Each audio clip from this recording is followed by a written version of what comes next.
सर्वप्रथम मेरी ओर से आप सभी विद्यार्थियों को मेरा सुप्रभात, गुड मॉर्निंग। आशा करता हूँ आप लोग अच्छे होंगे, स्वस्थ होंगे। तो क्लास 10th के लिए, कक्षा 10वीं के लिए क्षितिज पुस्तक से चैप्टर 13 पाठ संख्या 13 मानवीय करुणा की दिव्य चमक, इस शीर्षक के रूप में, इस चैप्टर के रूप में आज हम लोग डिस्कस करेंगे, चर्चा करेंगे और जानेंगे कि इस पाठ में लेखक ने क्या बताया है, किन के बारे में बताया है और इस कहानी के माध्यम से वो लोगों को क्या संदेश देना चाहते हैं, क्या मैसेज देना चाहते हैं, है ना। तो सर्वप्रथम मानवीय करुणा की दिव्य चमक इस शीर्षक का नाम है। तो पाठ का प्रारंभ करने से पहले इनके जो लेखक है इस पाठ के, सर्वेश्वर दयाल सक्सेना जी, उनके बारे में जानना बेहद ही आवश्यक है। ठीक है, तो चलिए हम लोग लेखक के जीवन परिचय के बारे में, उनके जीवनी के बारे में चर्चा करते हैं। ठीक है, तो जीवन परिचय। सर्वेश्वर दयाल सक्सेना का जन्म उत्तर प्रदेश के बस्ती जिले में सन 1927 में हुआ, 1927।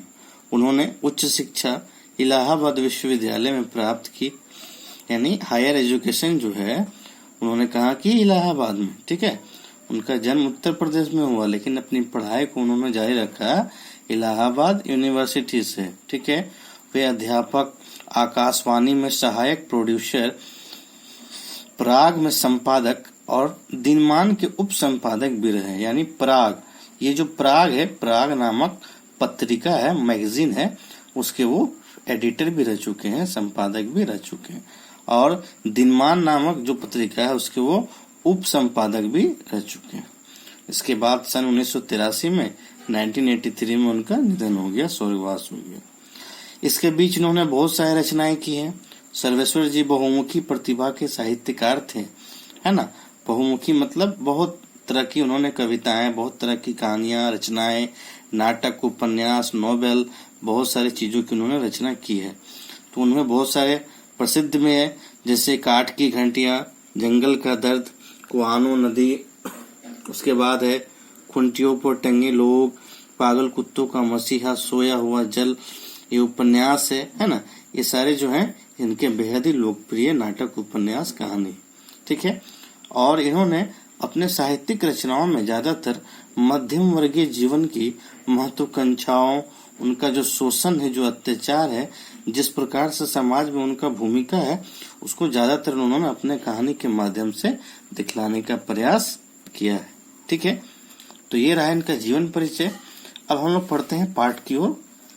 मानवीय करुणा की दिव्य चमक, यानी मानवीय यानी मानव, करुणा यानी मानव के प्रति जो करुणा यानी दया की भावना होती है, जो दया दृष्टि होती है, उसके मन में लोगों के प्रति जो काम करने की जो इच्छा होती है ना, उसके प्रति जो है ऐसे बहुत सारे लोग हैं जो दूसरे लोगों को देखकर जो है उसकी ओर आकर्षित हो जाते हैं, यानी उनके लिए कुछ करना चाहते हैं, गरीबों के लिए कुछ करना चाहते हैं, है ना।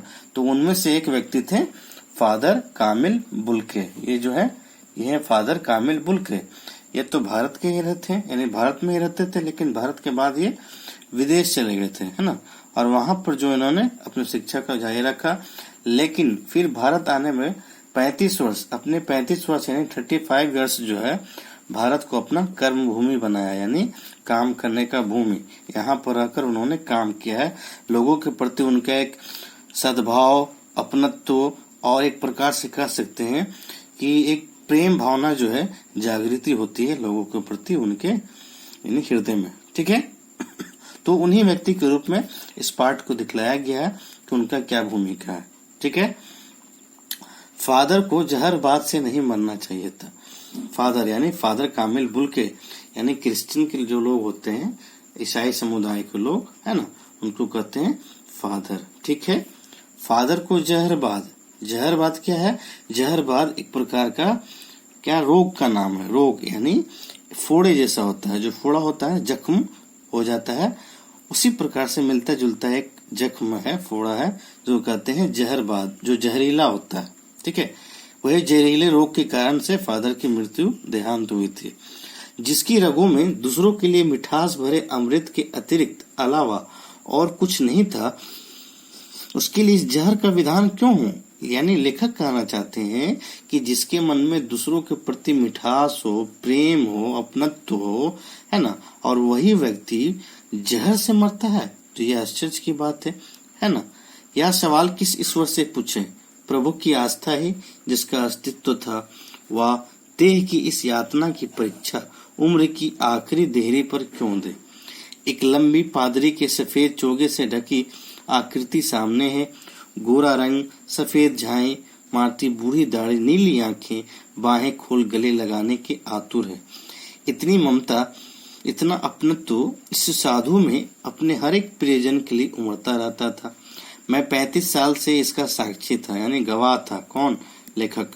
लेखक के मित्र भी थे, तब भी जब वह इलाहाबाद में थे और तब भी जब वह दिल्ली आते थे। आज उन बाहों का दबाव मैं अपनी छाती पर महसूस करता हूँ। यानी फादर के जो है लेखक से बहुत करीबी रिश्ता थे, यानी गहरे मित्र थे। और जब फादर भारत आते थे तो वहाँ इलाहाबाद जब आते थे और दिल्ली आते थे तो उनसे जरूर आकर मिलते थे, भेंट करते थे। ठीक है। इसके बाद है, फादर को याद करना एक उदास संगीत को सुनने जैसा है। उनको देखना करुणा के निर्मल जल में स्नान करने जैसा था। यानी लेखक का मानना है कि फादर को याद करना एक उदास शांत संगीत को सुनने जैसा। यानी जब हम लोग सैड होता हैं, जब हम लोग उदास हो जाते हैं, तो देखिएगा हम लोग क्या है, एक शांत संगीत सुनते हैं, यानी उदासी वाला संगीत सुनते हैं। हमारे मन में जो है उदासी की भावना जो है भरी हुई रहती है और हम लोगों को कुछ काम करने की इच्छा नहीं करती है। उसी प्रकार से जब फादर को याद करते हैं तो ऐसा लगता है हम एक शांत संगीत सुन रहे हैं। और उनको देखना करुणा के निर्मल जल में स्नान करने जैसा था। यानी उनको देखने के बाद ऐसा लगता था कि करुणा यानी दया की भावना उनके अंदर कूट कूट कर उनके हृदय में भरी हुई है। ठीक है। और ऐसा लग रहा है कि हम लोग उस जल में स्नान कर रहे हैं। ठीक है। तो फिलहाल आप लोगों के लिए नहीं।